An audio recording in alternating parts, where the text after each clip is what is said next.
За ямар зорилгоор засгийн газрыг огцруулах гэдэг юм гэдгийг би бол мэдэхгүй. Тэр ардын намын өөрийнх нь асуудал баг.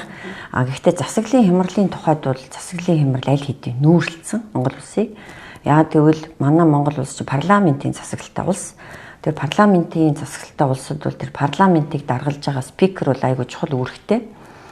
За энэ хямралаас болоод гол илэрхийлэл нь яаж гарч ийн гэвэл 5 дахь өдөр буюу баасан гарагийн ээлжид чуулган хоролцсонгүй. Тэгээ шалтгааныг одоо мэдэхгүй байна. Энэ бол маш сонин үзэгдэл болж юм л да. Яагаад юунаас болоод энэ бүхэл бүтэн парламентын чуулган чинь хоролтгоо болчихоо гэд. Хуулиараа бол хэдийгээр спикер өөрөө хоролдуулах нь зохимжгүй гэж өөрөө үзээд ингээд сүүлийн маш олон чуулганыг даргалаагүй л дээ угаасаа. Тэг гэж үзээд байгаа бол бас зөв л үзэж байна. Өөрөө бол бас тий улс төрийн соёлтой байна гэж би үзэж байна. Яа тэгвэл баггүй асуудалд бол бас нэр холбогдож байгаа. Гэхдээ яг тэр үнэн эсхийг нь бол мэдээж хууль хүчний байгууллагууд л тогтооно. Бид нар тогтоохгүй. Сөрөг хүчний зүгээс тавьж байгаа шаардлага бол нэгэнт нэр холбогдсон тул ямар ч байсан одоо ёс суртахууны хувьд энэ парламентын засаглалтай улсын парламентыг даргалахгүй байх нь зүйтэй гэж байгаа.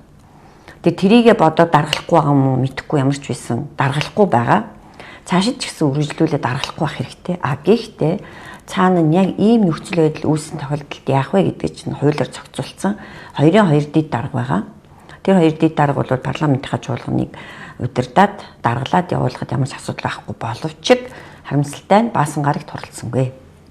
Энэ юу хэлж ийн гэвэл өөрөө чинь саяны асуудаг засаглалын хямрал тэртээ тэргүй нүүрлэлцээ.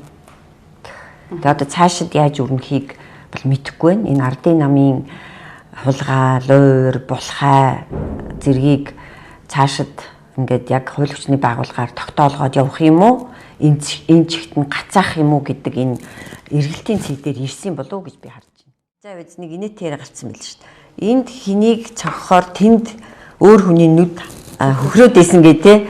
Яг надад бүр инээтэй санагдаад байхгүй. Тэнд Б их баяр гişүүн лавгийн таймер орсон чинь хэнийг шүмжилсэн юм дээ. Амар эсгэлэн шүмжилсэн юм шиг байна.